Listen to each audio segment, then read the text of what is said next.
What's going on, guys? Today we are going to talk a little bit about what the Dallas Cowboys and what Cowboys Nation and Cowboys fans can expect from Andy Dalton moving forward as the starting quarterback in Dallas. Obviously, our thoughts are with Dak Prescott right now, and he's the heart and soul of the team, and we want him to be back and recover swiftly as possible. But for now, Andy Dalton's our quarterback moving forward, and I think as Cowboys fans, we need to support him. Now, I have some advanced stats from PFF that I took on Andy Dalton and Dak Prescott. I don't think they need to be compared necessarily, but we know a lot about Dak Prescott and what he brings to the table. So I think it'll be important to look at Andy Dalton and his strengths and weaknesses, right? So we'll know a little more what to expect. Now, first, I have some notes. A lot of these are coming from stats as well as just from some Cincinnati Bengals fans I've talked to and their thoughts on Andy Dalton, what they've seen from him, and that kind of thing. So let's go and get started. First things first, historically hasn't been great at improvising when the play breaks down. That's one thing, and you hear a lot of things like this about him a lot. Very accurate with short to medium throws. Occasionally throws a pretty solid deep ball like what we saw last week. So he's not the most consistent deep ball thrower. But sometimes he throws a pretty deep ball. I mean, we saw the one to Michael Gallup. That was awesome. It really depends if he's hot or cold that day. Makes good reads and throws when the play doesn't break down. So basically, he gets rid of the ball 3.5 seconds, but before that quarterback clock comes to a stop and he knows he has to get the ball before pressure's coming, he does pretty well. But if he holds on to the ball, play starts breaking down, starts moving around the pocket, that kind of thing, then it can kind of get ugly. And we have some stats that'll show more of that here later in the video, so make sure you keep up. Not keep up, but stay tuned. Pocket quarterback, but not a statue. So he can move with his legs some. We did see a lot of that in the game where I think he played like 11, 12 snaps, but he was able to kind of extend some plays with his legs. So it's interesting. Usually it's not necessarily a good thing, but he does have a little athleticism. When Cincinnati's offensive line was good, he made the playoffs 4 years in a row. So I'll say he always had pretty good weapons in Cincinnati, but he didn't always have a good offensive line. We know in Dallas right now, the offensive line's a little shaky. So it's actually very shaky. And especially when we play elite pass rushers. I know this week in Arizona, we may not be playing Chandler Jones. I believe he got injured, so we'll talk about that more later in the week. But I will say he had prime A.J. Green. He had number twos like Marvin Jones, who was a really good player. Guys like Tyler Eifert, who wasn't always on the field, who was kind of injury prone. But when he was on the field, he was a really good tight end. Had a good run game. Jeremy Hill was there. Giovanni Bernard was there kind of towards the end of his career with Cincinnati. So he always had decent weapons. Didn't always have a great line. But when the line was good, he was good. And you could probably say that about a lot of quarterbacks in the league, right? I put struggles under pressure, 0-4 in the playoffs, poor performances when the spotlight's on him. And so there is some truth to that. Now, at the same time, you could say the same thing about Kirk Cousins. But then last year, he went to, I believe it was in Green Bay, and beat Aaron Rodgers and the Green Bay Packers in Green Bay. So just because you have that narrative about not being clutch, it doesn't mean it has to stick with you your whole career. So it'll be interesting to see moving forward, especially if we somehow get a playoff spot, how he'll perform in the big games. Great person, does great work outside of football. And this is kind of something understated as a Cowboys fan, because we're kind of spoiled with our past couple of quarterbacks. Tony Romo, great guy. Dak Prescott is kind of above and beyond that, right? I mean, he's just a overall role model, great leader, and not every quarterback can do that. And I think you'll see a lot of the good side of Andy Dalton. Cincinnati Bengals fans still really respect him and speak highly about him as a person, although some of the things you hear about his on-field performances are hit or miss. And last thing I put as far as notes is rhythm player, hot or cold. So that's very true. So when Andy Dalton's hot. He's great. And you saw a little bit of that last week when he came in. First he was really cold, And then he got a little momentum, and he was really good. So I could see us winning some games just riding momentum. If he's on with the receivers we have, with the run game we have, it could be good. Obviously, the defense is an issue. That's not what we're talking about today, right? So now I'm going to bring up some advanced stats, and we're going to compare him a little bit to Dak Prescott just to see how he compares as far as his strengths and weaknesses.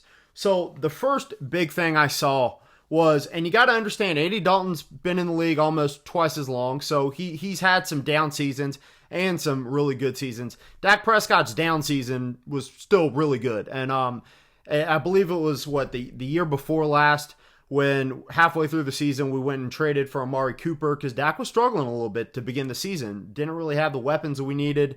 Once we got Amari Cooper, he was awesome from there on out, right? So what I will say is their touchdown to interception ratio across their whole entire career, I have Andy Dalton's, when he's under pressure, is 39 touchdowns to 37 interceptions. When he's being blitzed, 83 touchdowns to 39 interceptions. So same amount of interceptions in both scenarios, but a lot more touchdowns when being blitzed. His numbers overall were pretty good when other teams bring the blitz. So that's good to see. When he's under pressure in general, it's not great. He's really below average in that scenario. So that's when Andy Dalton struggles. He needs a pretty clean pocket. But he does see the blitz coming and he can pick up on it, and he's pretty good when the blitz is there. Now we'll compare that to Dak Prescott, just so we know a little more about what we have. Dak Prescott under pressure, 29 touchdowns, 17 interceptions. So, and then we'll say when being blitzed, 41 touchdowns and 10 interceptions. So when being blitzed, Dak Prescott's been even more efficient than Andy Dalton. So Dak Prescott's very good against the blitz.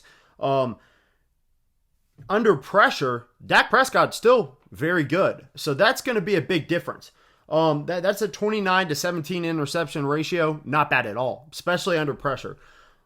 When we look at Andy Dalton, very average to below average under pressure. So that's a big difference between the two quarterbacks. Now that is showing some of Andy Dalton's bad years into it. You know, when you look at his good years, it wasn't as bad, right? But he's had some more bad years than Dak has. Now we'll look at their Pro Football PFF career average offensive grade. So basically, I took the offensive grades from each player across their total career, added it up, and then subtracted by how many years they've been in the league. Andy Dalton, 70.82. Dak Prescott, 79.2. So obviously, Dak Prescott's been the more consistent quarterback over the course of his career. He hasn't been in the NFL as long, but Andy Dalton has definitely had some down seasons. Now we know some of that's due to offensive line, poor organization, just not a great football team. But, you know, I'm just kind of calling it like I see it here. Now, one thing is their two highest years, Dak Prescott's was, and I'm not counting this year because he had a very high QB rating this year. It was like 85. Not QB rating, but average offensive grade for PFF, sorry. 2019, last year, it was 80.1. And his rookie season, he was super efficient. He only had like 5 interceptions, and it was 83.7.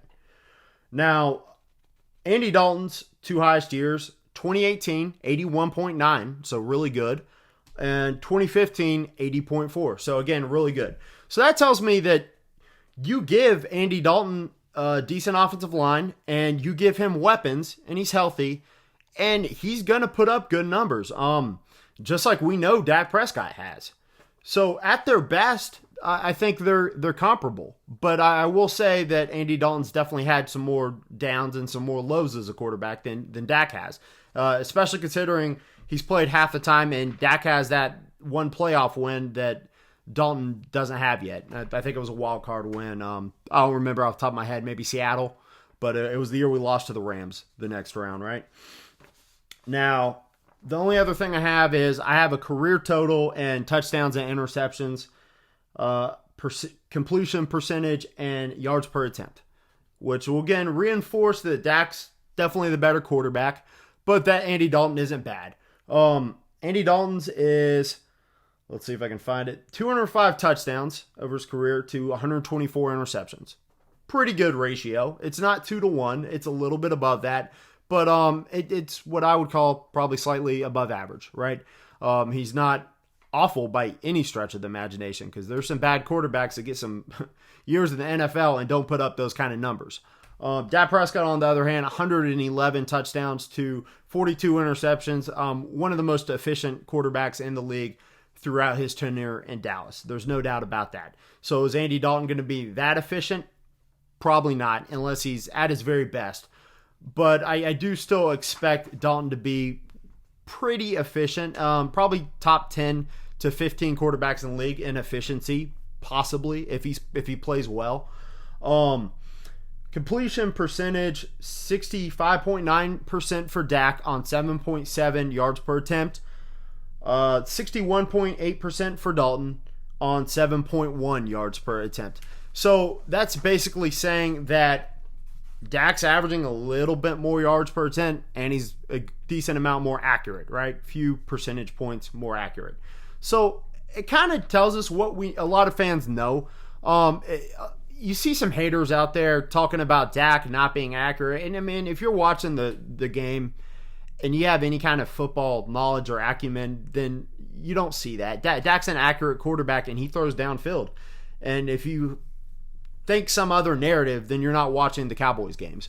Now, Dalton just is a little less efficient, right? He's not as good. Like I said, his highs are still close, but his lows are definitely lower.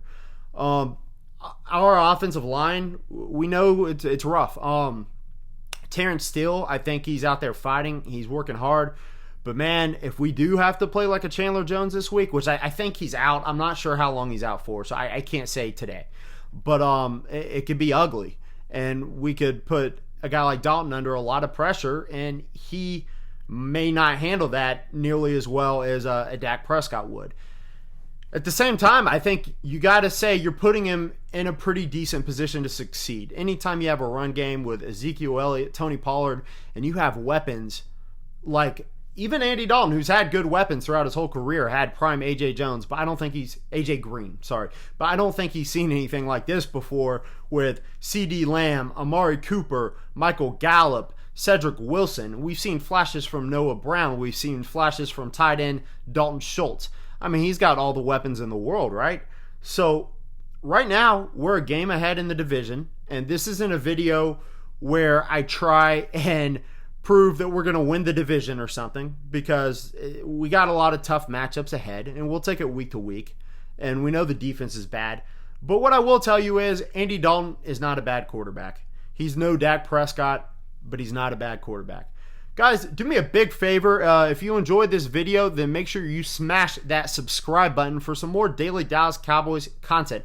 I don't get paid by YouTube, at least not yet. Hopefully one day I will.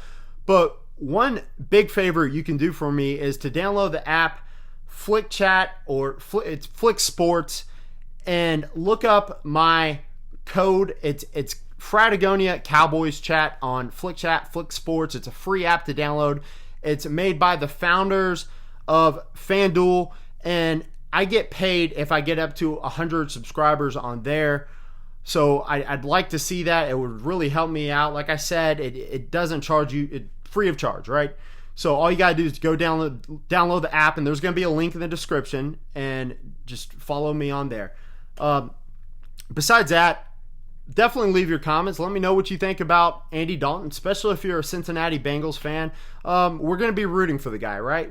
It's a tough situation he's being thrown into, but when you're a veteran quarterback in the NFL, you got to be ready for it. That's what it comes down to. So I'm cheering for the guy. We'll see what we have moving forward. I'm looking forward to the Cardinals game. I know it's been a tough week with Dak Prescott being out 4 to 6 months. It sucks, but the show does go on. And thanks for watching, guys. That's going to do it for today. I'm out. Peace.